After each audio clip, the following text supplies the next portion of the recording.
আজ আমি বানিয়ে দেখাবো মাটন কষা।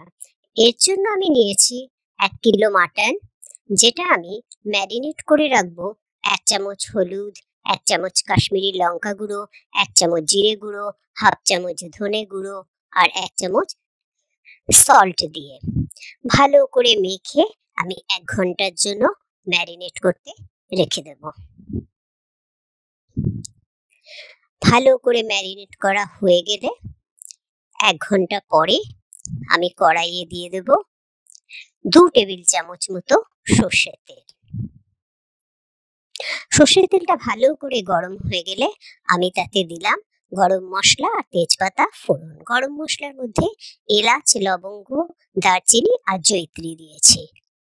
এরপর আমি 3টে পেঁয়াজ কুচি দিয়ে দিলাম। পেঁয়াজগুলো ভালো করে ভাজা হয়ে যাবে, কিন্তু ব্রাউন হবে না। এবার আমি সাইড দিয়ে দিলাম 1 চামচ আদা বাটা আর 1 টেবিল চামচ রসুন বাটা এবং দিলাম হাফ চামচ মতো চিনি।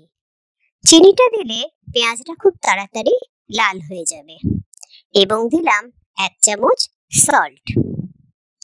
ভালো করে নেড়ে চেড়ে পেঁয়াজগুলোকে ভাজতে হবে, আর আদা রসুনের গন্ধটা যতক্ষণ না যায় ততক্ষণ নেড়ে চেড়ে যেতে হবে।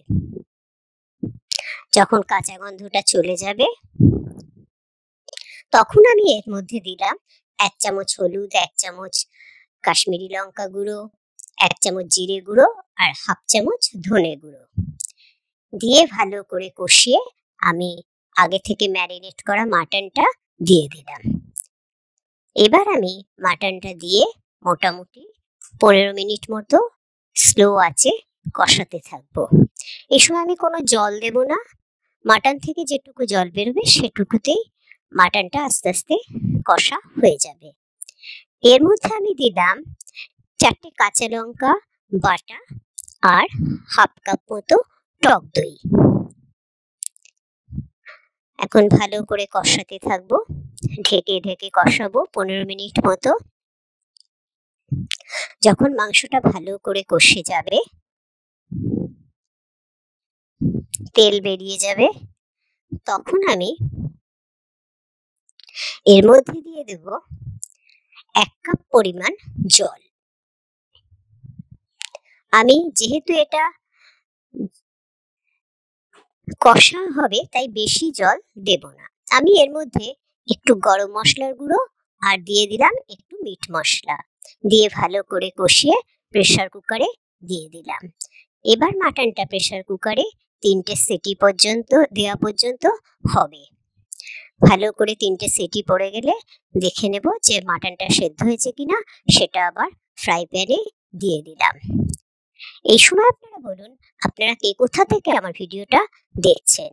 আপনাদের যদি আমার ভিডিওটা ভালো লাগে তাহলে লাইক করবেন, কমেন্ট করবেন। এবার প্রেসার কুকারের পুরো মাংসটা আমি ঢেলে দিয়েছি। তার উপর দিয়ে দিলাম একটু জায়ফল গুঁড়ো, 1/4 চা চামচ জায়ফল গুঁড়ো আর একটু জয়িত্রী গুঁড়ো আর দিলাম 1 চামচ ঘি। রেডি হয়ে গেল টেস্টি টেস্টি মাটন কষা। আপনারা বানিয়ে বলবেন কেমন লাগলো। থ্যাংক ইউ ভিডিওটা সম্পূর্ণ দেখার জন্য।